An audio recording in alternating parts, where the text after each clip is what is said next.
Hello and welcome back to No Bullshit. Today we're finally talking about the big story from this past weekend, the Covington High School kids controversy. You see, recently, some high school teenagers were attending a public event where they were promptly affronted by a group of Native Americans who were banging drums in their faces. And also, there was another group of black Jewish Israelites, whatever that means, and they were screaming profanities at the kids as well. And the worst part of all of this was that it was the high schoolers who ended up being attacked over this controversy. That's right, and in my opinion, they virtually did nothing wrong. Well, they did something wrong. They were born white, and they were wearing red Make America Great Again hats. Those two things might not sound offensive to a normal person either, but we all know this country and its media, they have become more anti-white than ever. So these kids simply existing is a problem for left-wingers. And when they were approached by these two minority groups who were looking for trouble, well, every liberal and their mother was ready to blame the kids instead, because they're white. And of course, because they're supporting our president, Donald J. Trump. Yes, blinded by their hatred for both Trump and white people, the media quickly went after these kids. There was a couple famous videos going around with this kid and a Native American with a drum, seemingly facing off. But even in the shortened, edited, out-of-context videos, which all the haters used to attack this kid, even in that instance, he wasn't really doing anything. The MAGA kid just stood there with a smirk on his face, while the Native loudly banged a drum in his face. The Native Americans were even telling these kids to go back to Europe. Jesus, can you imagine if a white person told blacks or browns to go back to their country? The mainstream media would never side with someone that said that. But if you do it to a white kid, I guess that's a-okay with them. Well, hell, it's encouraged even. This Native American with the drum went on to do his very own press tour, telling his fake bullshit story all over the news. And come to find out, this Native American guy is also a professional victim. He goes around doing protests like this all the time, trying to get reactions from people and trying to get attention and social justice points. What a joke. Next is where things start getting real shady. Following this controversy over the weekend, not only were the left-wingers more than happy to dogpile on these innocent MAGA kids, but also they were eventually trying to get them doxxed, hoping to reveal the kids' real names and addresses, basically trying to ruin their lives. Many were even calling for these teens to be physically harmed or worse, and this was coming from some pretty high-profile people on Twitter as well. Former CNN host and comedian Kathy Griffin even called for the kids to be named directly. She was up at 2 a.m. on Sunday night trying to dox teenagers who literally did nothing wrong, and the public shaming doesn't end there. Loads of liberal public figures and news people, supposed news people, they decided this would be a good time to jump in on the anti-white, anti-Trump train. There were many hot takes out there that were all very embarrassing, but today I want to focus on one supposed news reporter who got this all wrong right away. YouTuber and fake news pusher Philip DeFranco happily used this situation as a way for him to peddle his own anti-white, anti-Trump rhetoric. DeFranco always tries to come off as reasonable and centrist too in his videos, but this story about the MAGA kids really showed his true colors. Let's take a look at some clips from his now deleted Twitter video, and you can see what I'm talking about. Yes, I've seen the video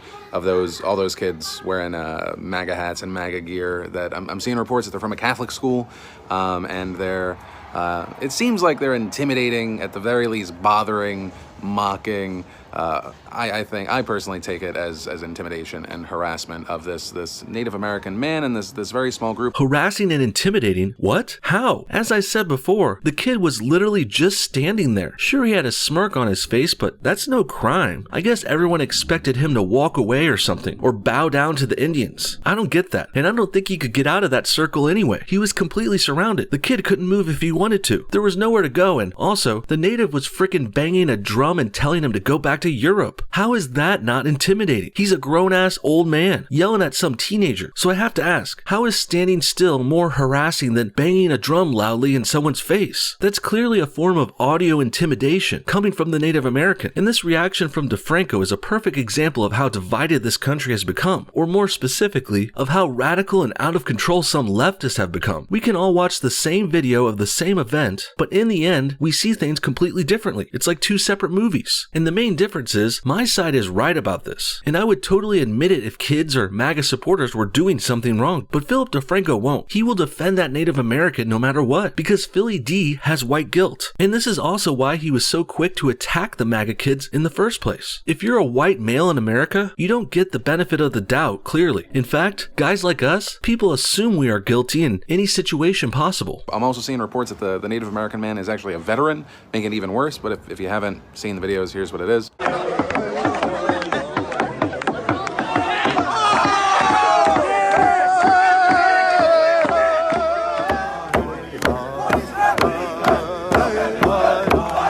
And there's some of the original video from the event, which we've been talking about. And I still don't know how anyone could watch that and think this kid is in the wrong here. I actually wouldn't think much of this video either way at first glance, just some people at some kind of protest. Neither side really does much in these clips, but once the left starts attacking that kid for doing nothing, then it's pretty easy to say, hey, wait, it's the Indian who was being aggressive here. Also, DeFranco mentioned the native was a veteran before showing this footage. And I have to say, first of all, that doesn't really matter. He's just trying to garner support for the native. And I also really love our troops too, and I respect veterans and everything, but the way the media tries to say this guy is a veteran, like he's some kind of hero who deserves special treatment, that's totally wrong. It's also worth noting what kind of military experience this guy actually has. Since all the mainstream media and Philip DeFranco are bringing it up, and unlike what many reported, this Native American named Nathan Phillips, he was not a Vietnam War veteran. He simply served in the Marines in the 1970s, but he was never deployed. He did 4 years of service in the military over 40 years ago, basically, which is still pretty honorable, but let's not pretend he's some kind of Vietnam War hero either. Phillips was never sent to war, a fact which surprised many when it came out a few days later. The Washington Post even had to issue a correction to clarify this. Ouch. If you watch this video and you're like, oh my God, I'm disgusted by this. This is not what I want to see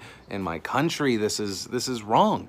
Yes, and I say remember this moment, this kind of disrespect of the other, the disregard for the other, the hate. How the hell is standing up and smiling in public hateful? I really don't get this shit. All I can surmise from this is that Philip DeFranco is pushing his narrative. He's not looking for facts and trying to view the footage honestly and responding to it fairly and straightforward. Not at all. Philip is taking a video and rebranding it. He's using it to peddle his fake news, and this is absolutely terrible. DeFranco is basically the CNN of YouTube news at this point, and everyone should see him for what he is. A liberal, Trump-hating, anti-white racist who is so ready to attack some kids for wearing MAGA hats that Phil basically missed the truth and pushed a lie. I really don't see how anyone could take this guy seriously anymore. I personally look at this and I see indifference, intolerance, and hate. Remember it. And like personally, I'm downloading these videos. I'm bookmarking this because I think there are a lot of people I talk to that Yeah, well, our side is bookmarking and downloading videos too. And it's a good thing too because many of the fake news reporters are trying to delete these reactions to cover their tracks. As I said before, DeFranco even deleted this video itself, and I think we're starting to see why. You constantly kind of hear that same thing. You know, hate's dying off, the older generations, they're leaving. No, hate is learned, hate is passed down, it is incredibly easy to do so, and that's why we were seeing it more. Well, you're right. Hate is getting bigger in America, but it's not the hate you're making up here and pretending that exists. That kid literally did nothing hateful. Unless you call standing and smirking hateful, I don't see it. Actually, it was the Native American who was aggressively drumming in the kid's face. They also told him to leave America and go back to Europe. That actually sounds pretty hateful to me. And of course, the most hateful part of this story is actually coming from its reactions on social media and on the news. Kathy Griffin is calling for these kids to be doxxed for Christ's sake, and Philip DeFranco is slandering them as hateful racists who are intolerant, happily spreading this fake news to his millions of followers along the way. So yeah, hate is on the rise out here, Philip, but it's not the hate you're making up here. It's actually the hate you're supporting and spreading to your SJW fan base. The real hate in America isn't people attacking poor minorities. It's liberals and SJWs like Philip attacking white people and conservatives. Or actually, the reason we're seeing it more and more isn't because it's new, right? I think it's just because people are feeling far more comfortable showcasing it openly. I think that's really the main thing. So yeah, that's it.